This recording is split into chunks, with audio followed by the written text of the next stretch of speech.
بسم اللہ الرحمن الرحیم۔ بغداد کی فاحشہ عورت کا سچا قصہ۔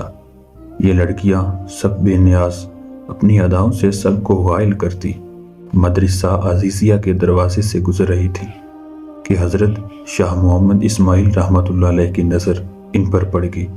حضرت نے اپنے ساتھیوں سے پوچھا، یہ کون ہیں؟ ساتھیوں نے بتایا، حضرت یہ طوائفیں ہیں اور کسی ناچ گانے کی محفل میں جا رہی ہیں۔ یہ تو معلوم ہوا، یہ بتاؤ یہ کس مذہب سے تعلق رکھتی ہیں؟ یہ دین اسلام ہی کو بدنام کرنے والی ہیں۔ یہ سب اپنے آپ کو مسلمان کہتی ہیں۔ حضرت نے یہ بات سنی تو فرمایا، مان لیا کہ بد عمل اور بد کردار ہی صحیح، لیکن کلمہ گو ہونے کے اعتبار سے تو ہماری بہنیں ہیں، لہٰذا ہمیں ان کو نصیحت کرنی چاہیے۔ ساتھیوں نے کہا کہ ان پر نصیحت کیا خاک اثر کرے گی، ان کو نصیحت کرنے والا تو خود بدنام ہو جائے گا۔ پھر کیا ہوا؟ میں یہ فریضہ ادا کر کے رہوں گا۔ ساتھیوں نے عرض کیا، حضرت آپ کا ان کے پاس جانا بالکل ٹھیک نہیں۔ شہر کے چاروں طرف آپ کے مذہب مخالفین ہیں جو آپ کو بدنام کرنے کا کوئی موقع نہیں چھوڑتے۔ آپ نے فرمایا، مجھے ذرا برابر پرواہ نہیں، میں انہیں نصیحت ضرور کرنے چاہوں گا۔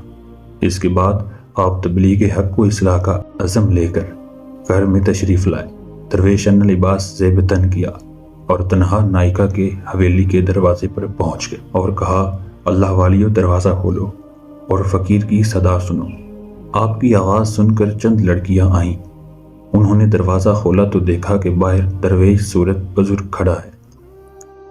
انہوں نے سمجھا یہ گداگر فقیر ہے۔ انہوں نے چند روپے لا کر تھما دیے، لیکن اس نے اندر جانے کا اصرار کیا اور اندر چلے گئے۔ شاہ صاحب نے دیکھا چاروں طرف شمع اور قندیلیں روشن ہیں، طوائفیں طبلے اور ڈھولک کی تھاپ پر رقص کر رہی ہیں۔ ان کی پازیبوں اور گھنگرو کی خنکار نے عجیب سما باندھ رکھا ہے۔ جو ہی نائکا کی نگاہ اس فقیر پر پڑی، اس پر ہیبت طاری ہو گئی۔ وہ جانتی تھی فقیرانہ لباس میں گداگر نہیں، شاہ اسماعیل کھڑے ہیں، جو شاہ ولی اللہ کے پوتے اور شاہ عبد العزیز، شاہ رفیع الدین اور شاہ عبد القادر کے بھتیجے ہیں۔ نائکا تیزی سے اپنی کرسی سے اٹھی، احترام کے ساتھ ان کے سامنے جا کر کھڑی ہو گئی۔ ادب سے عرض کیا، حضرت آپ نے ہم سیاکاروں کے پاس آنے کی زحمت کیوں کی؟ آپ نے پیغام بھیج دیا ہوتا، ہم آپ کی خدمت میں حاضر ہو جاتے۔ آپ نے آنکھیں بند کیے بغیر نامحرم سے کہا، بیڑی بھی تم نے ساری زندگی لوگوں کو راگ اور سرور سنایا ہے، آج کچھ دیر ہم فقیروں کی صدا بھی سن لو۔ جی سنائیے، ہم مکمل توجہ کے ساتھ آپ کا بیان سنیں گی۔ یہ کہہ کر اس نے تمام طوائفوں کو طبلے ڈھولک بند کر کے سننے کا حکم دے دیا۔ وہ بیٹھ گئی۔ حضرت شاہ اسماعیل رحمۃ اللہ علیہ قرآن پاک نکال کر سورہ والتین کی تلاوت فرمائی۔ آپ کی تلاوت اس قدر پرسوز تھی، طوائفیں بے خود ہو گئی اور آیت مبارکہ کا دل نشین انداز میں ترجمہ کر کے بیان شروع کر دیا۔ آپ کا خطاب زبان کا کانوں سے خطاب نہیں تھا، بلکہ دل کا دلوں سے اور روح کا روحوں سے خطاب تھا۔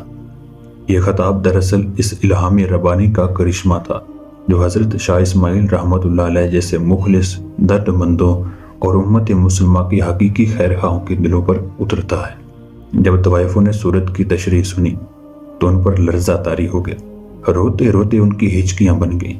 حضرت شاہ اسماعیل نے جب ان کی آنکھوں میں چڑیاں دیکھی تو بیان کا رخ توبہ کی طرف موڑ دیا اور بتایا، جو کوئی گناہ کر بیٹھے اللہ سے اس کی معافی مانگ لے، اللہ بڑا رحیم، وہ معاف کر دیتا ہے۔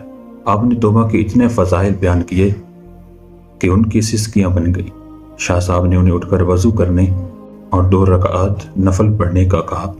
راوی کہتا ہے کہ جب وہ وضو کر کے قبلہ رخ کھڑی ہو گئی اور نماز کے دوران سجدوں میں گر گئی تو حضرت نے ایک طرف کھڑے ہو کر اللہ سے عرض کیا، میں تیرے حکم کی تعمیل میں اتنا ہی کر سکتا تھا کہ یہ سجدوں میں گری ہیں، ان کی دلوں کو پاک کر دے، ان کے گناہوں کو معاف کر دے اور انہیں آبرو مند بنا دے، تیرے لیے کچھ مشکل نہیں، انہیں ہدایت فرما، انہیں نیک بندیوں میں شامل فرما۔ ادھر شاہ صاحب کی دعا ختم ہوئی، ادھر ان کی نماز۔ وہ اس حال میں اٹھی کہ ان کے دل صاف ہو چکے تھے۔ تمام طوائفیں گناہ کی زندگی پر افسوس کرنے لگی اور نکاح پر راضی ہو گئی۔ نوجوان عورتوں نے نکاح کرا لیے اور جو بڑی عمر والی تھیں انہوں نے محنت مزدوری سے گزارا کرنا شروع کر دیا۔ ان میں سب سے زیادہ امیر موتی نامی خاتون تھیں۔ جب اس کے سابقہ جاننے والوں نے شریفانہ حالت اور سادہ لباس میں مجاہدین کے گھوڑوں کی یہ لحاف والی چکی پر دال پیستے دیکھا تو ان سے پوچھا وہ زندگی بہتر تھی جس میں تم ملبوسات میں شاندار لگتی، یا پھر یہ زندگی جس میں تیرے ہاتھوں پر چھالے پڑے ہوئے ہیں؟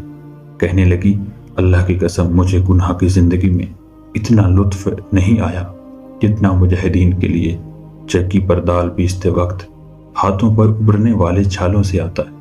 ہم اپنے آپ کو اللہ کے حضور پیش کر کے سچے دل سے توبہ کر لیں، اللہ تعالیٰ ضرور معاف کرے گا۔ دین کی بات کو پھیلانا صدقہ جاریہ ہے، ثواب کی نیت سے اپنے دوستوں کے ساتھ ضرور شیئر کریں۔